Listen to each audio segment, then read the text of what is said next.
Salut à vous tous, merci de nous retrouver sur les grands sportifs MAG. Merci de votre fidélité à travers justement cette très belle émission. Comme vous le savez très bien, nous sommes très heureux de partager ce moment exceptionnel en ce qui concerne justement le football en République démocratique du Congo. Vous le savez très bien, avec justement beaucoup de questions qui s'annoncent également sur la toile, avec notamment les sorties médiatiques des différents acteurs sportifs congolais. On parle également de Constant Omari, on parle également de Hygiène Kabogo qui ont brûlé également la toile. S'il faudrait justement le dire comme ça, parce qu'il fallait justement, permettez-moi la tautologie, de bien vouloir choisir le moment, alors que nous sommes en train justement de attendre le stage qui est donc prévu la fin de cette semaine.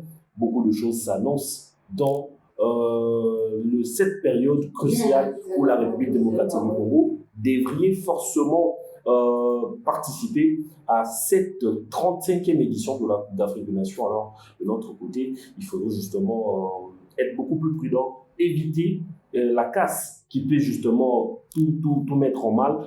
Question bien sûr de faire une mauvaise Coupe d'Afrique des Nations, puisque après cette canne, vous le savez très bien, comme on a eu à échanger la dernière fois, que cette Coupe d'Afrique des Nations, la RDC va être justement une préparation pour les compétitions, justement, les barrages de la Coupe du Monde, les barrages continentaux de la Coupe du Monde 2026. Donc, les choses sont déjà au clair. Comme aujourd'hui, nous aurons l'occasion de bien vouloir s'exprimer sur la question, alors nous allons justement prendre beaucoup de choses et vous informer sur beaucoup de choses. Puisqu'on a déjà parlé de la Coupe du Monde, avant bien sûr de poursuivre cette très belle émission, j'aimerais justement vous inviter à vous abonner. Sinon, abonnez-vous, activez la cloche et partagez nos vidéos, surtout commentez. Donc, ça fera justement plaisir et que ça va justement augmenter l'interaction pour permettre à ces dents qui n'ont pas l'occasion de bien vouloir nous suivre puissent également nous suivre et comprendre tout ce qui va avec le football congolais, tout ce qui dérange en tout petit peu l'évolution du football en République démocratique du Congo. Vous le savez très bien, aujourd'hui, nous ne sommes pas dans un cadre habituel pour vous présenter cette très belle émission, mais nous allons justement essayer d'être à la hauteur de chaque fois que nous sommes ensemble avec vous. Nous allons justement aborder la question de la Coupe du Monde 2026. Il se pose beaucoup de choses pour cette participation de la Coupe du Monde 2026. On signale déjà qu'en cas de qualification pour la République démocratique du Congo, le Congolais vont donc jouer leur tout premier match contre la formation, bien sûr, du Portugal. Et vous allez justement savoir quelque chose, que les billets pour ce match est donc prévu à 1568 dollars à Houston, dans ce stade. Et c'est tous les Congolais qui s'enflamment sur ces montants de billets. Et alors, les rencontres ainsi sont des rencontres prestigieuses. Et la Coupe du Monde n'est pas la Coupe d'Afrique, s'il vous plaît. La Coupe du Monde n'est pas la Coupe d'Afrique. Alors, quand vous visez grand, il faudrait aussi faire des choses avec beaucoup de grandeur. C'est ainsi que l'organisateur, bien évidemment la FIFA, a justement mis ses coûts de billets pour permettre également à vendre ce spectacle qui sera au rendez-vous. Au cas où, surtout la RDC, une fois qu'il est qualifié, après plus de 52 ans que la RDC participe dans cette édition. Et voilà, donc ça permettra que nous puissions quand même avoir une belle image, surtout que vous allez jouer également avec l'équipe championne de l'Europe, avec justement Cristiano Ronaldo, la star mondiale, qui sera dans cet effectif. Nuno Mendes, Vitina, John Mendes, il y a également Gonzalo Ramos, il y a plein de joueurs qui sont dans cet effectif. Il y a également Raphaël Leao, des joueurs prolifiques qui vont jouer au sein de qui jouent au sein de cette formation. Donc, les RDC ou les Congolais qui vont donc participer à ce match doivent préparer 1568 dollars pour participer à cette rencontre. Donc, je crois peut-être que c'est les côtés un peu VIP. Il y aura également aussi fixation pour le pourtour et permettre à tout le monde d'accéder à ce match. Donc, excusez-moi, c'est tout le monde qui pourra également justement suivre ce match. Sinon, nous qui serons là, parce qu'on espère bien que la RDC va se qualifier, alors on sera là justement pour soutenir également l'équipe nationale congolaise. Donc, nous allons aborder la question de Cédric Bakambu. Vous savez très bien, lui qui était sollicité par l'équipe des Bétis pour rester encore avec son club pour jouer un match très important qu'ils ont également pour le compte du championnat. Ils ont demandé également à Bakambu de rester et à la sélection nationale congolaise, surtout qui est donc dirigée par la FECOFA, de permettre à ce que Bakambu puisse rester et jouer avec l'équipe des Bétis. Malheureusement, l'équipe congolaise ont refusé. Et ils sont partis également même du côté bien sûr de la FIFA pour solliciter que ce monsieur puisse bien évidemment rester pour ce match très important avec ensemble Sofiane Amrabat, le Marocain, et Abdé, les Marocains toujours. Quelques jours de plus, la FIFA a dit non. Comme c'était prévu pour le 15, tous les joueurs doivent se retrouver déjà en leur sélection. Il faut forcément que ce joueur puisse rejoindre leur effectif, puisqu'il y a également la CAN qui démarre pour le 21. Donc 6 jours après, ils n'auront pas le temps de préparation, etc.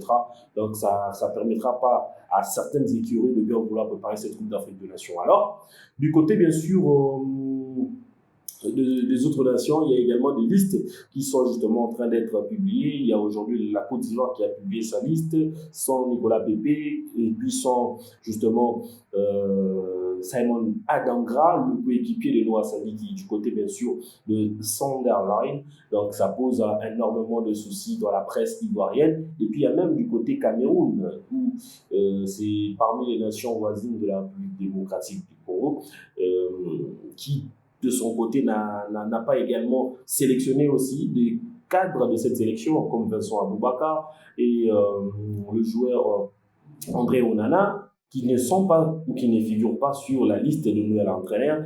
Alors on parle également des Ito qui a manigancé tout ça.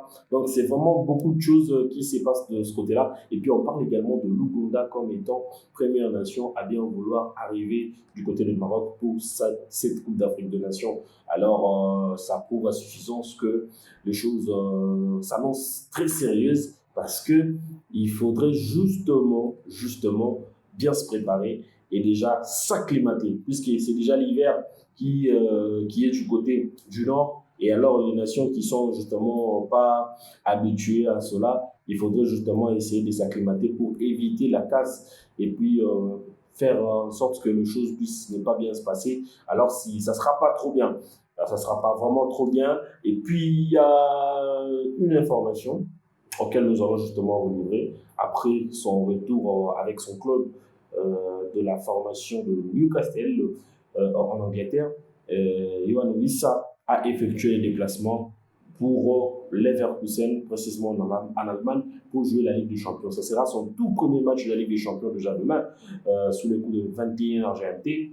Yohan Wissa va jouer son deuxième match avec la formation, bien sûr, de Newcastle, alors que lui qui revient à peine avec son club, il faudrait justement bien faire les choses, bien représenter les ADC et livrer cette compétition avec beaucoup de générosité, puisque nous n'aurons que 2 joueurs congolais qui évoluent justement en Ligue des Champions. Les autres n'ont pas encore accepté de venir avec les ADC, mais il y a également Kambouala qui a accepté de jouer pour le Congo. Lui, il évolue avec la formation de Villarreal. C'est vrai qu'il n'est pas encore de retour, espérons qu'il sera de retour d'ici peu.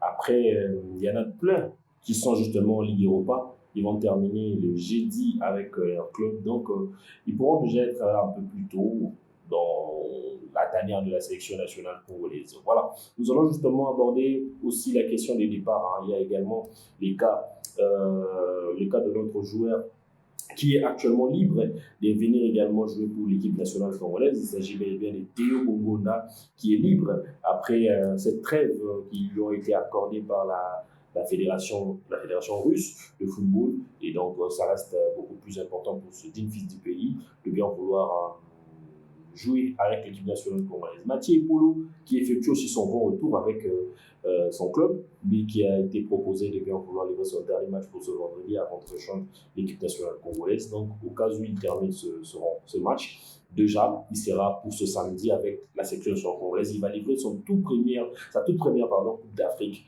des Nations, et ça reste très très important pour la République démocratique du Congo. On va justement arriver à la fin et vous donner des dernières informations concernant bien sûr la tanière de la sélection nationale congolaise, où beaucoup de choses s'alimentent sur les réseaux sociaux.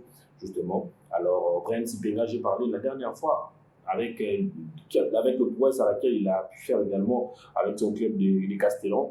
Donc, on aura quand même des joueurs qui sont prêts pour jouer avec les RDC. On aura des joueurs qui sont aussi aptes pour livrer des matchs avec la République démocratique du Congo. Mais il y a aussi les cas Mayoulou, à qui tout le Congolais arrive également à s'interroger sur sa présence pour la Coupe d'Afrique des Nations. Mais Mayoulou réalise déjà une saison exceptionnelle avec la formation de Paris Saint-Germain. Lui qui entre justement dans l'histoire du PSG avec 10 buts inscrits sous le couleur de Paris Saint-Germain. Il devient le 3e plus jeune joueur de l'histoire à atteindre ce cap, confirmant son ascension fulgurante et son énorme potentiel. Le jeune attaquant s'impose comme l'une des révélations majeures du Paris Saint-Germain cette saison. Vous savez très bien, il a battu également l'équipe du FC Barcelone. Il a fait de belles prestations dans ces différentes rencontres, mais nous attendons de voir s'il viendra également pour jouer avec les RDC peut-être pour le mois de mars, avant bien sûr la Coupe du Monde 2026. Nous attendons cela. Et dans les statistiques, toujours avec Eric René, qui avait 18 ans, a marqué 10 buts. Il y a également, ça c'est les premiers, il y a également le deuxième, c'était Kylian Mbappé, qui avait 18 ans et il a marqué 18 ans et 11 mois. Donc c'est Mayoulou qui a 19 ans et 6 mois. Et ils ont marqué également 10 buts au sein de la formation de Paris Saint-Germain. Seny Mayoulou pourrait ne pas venir ou peut à tout prix aussi venir jouer avec l'équipe nationale de la République démocratique du Congo. On va faire le dernier tour de l'info sur les réseaux sociaux concernant bien sûr la participation de la République démocratique du Congo. Il y a beaucoup de choses qui s'y disent, mais après nous allons justement rester sur l'info. Il y a également les dires de Claude Leroy. Claude Leroy qui était l'entraîneur de l'équipe nationale congolaise, qui s'est exprimé hier lors d'une émission réalisée par le groupe Canal+, avec son émission Talent d'Afrique, et puis l'émission de la CAN, l'ancien sélectionneur de la République démocratique du Congo, voit les choses autrement. Il affirme que le joueur évolue au pays, ont toutes leurs places en équipe nationale à la République démocratique du Congo. Donc, il a insisté sur la richesse du football local, notamment entre Lubumbashi, Kinshasa, soulignant qu'il existe un véritable visier de talents souvent sous-estimés en République démocratique du Congo. Donc, il est en train un peu de faire revenir également Sébastien Desabre à la raison. C'est vrai, il y en a plein de joueurs qui peuvent aussi faire du bon boulot au sein de la tanière, mais après, c'est les choix de l'entraîneur. Il veut vivre avec des joueurs qui sont aussi prolifiques et aussi importants, avec son système de jeu, qui sont fidèles à cela. Peut-être qu'il pourrait aussi ajouter moins 1, 2, 3, 4 joueurs pour faire un peu le complet de cette équipe nationale congolaise, puisque déjà, concernant bien sûr la blessure d'Axel Tuanzebe, ça pose énormément de soucis. Je veux vous le dire, Axel Tuanzebe est blessé, c'est possible qu'il revienne en sélection le 21, le jour où la Coupe d'Afrique démarre, et puis quelques jours après, la RDC va jouer contre le Bénin. On ne sait pas encore s'il sera toujours dans la tanière ou bien il sera récupéré. Peut-être qu'il pourrait laisser son défenseur aller également avec la République démocratique du Congo, partir en rééducation. Et puis je terminais par le discours du chef de l'État sur l'état de la nation. En dernier lieu, il a évoqué la question du sport en RDC. Il a parlé également de prouesse de ce dernier match que la RDC a joué pour le barrage continental de la Coupe du Monde 2026. Et puis, il prie de bon Dieu que les 90 minutes qui restent, la RDC puisse gagner ce match et revenir dans cette Coupe du Monde 2026. C'était là les informations qu'on voulait justement vous donner. On a quand même analysé. Nous allons justement avoir toujours cette même occasion de revenir sur toutes les questions qui rangent également le football et le sport en général de la République démocratique du Congo. Continuez toujours à vous abonner et à partager nos différentes vidéos. Surtout, n'oubliez pas de faire des commentaires et de nous faire des suggestions et remarques sur tout ce que nous sommes en train justement de faire concernant bien sûr notre très belle émission Le Grand Sportif. D'ici là, portez-vous bien et à très bientôt sur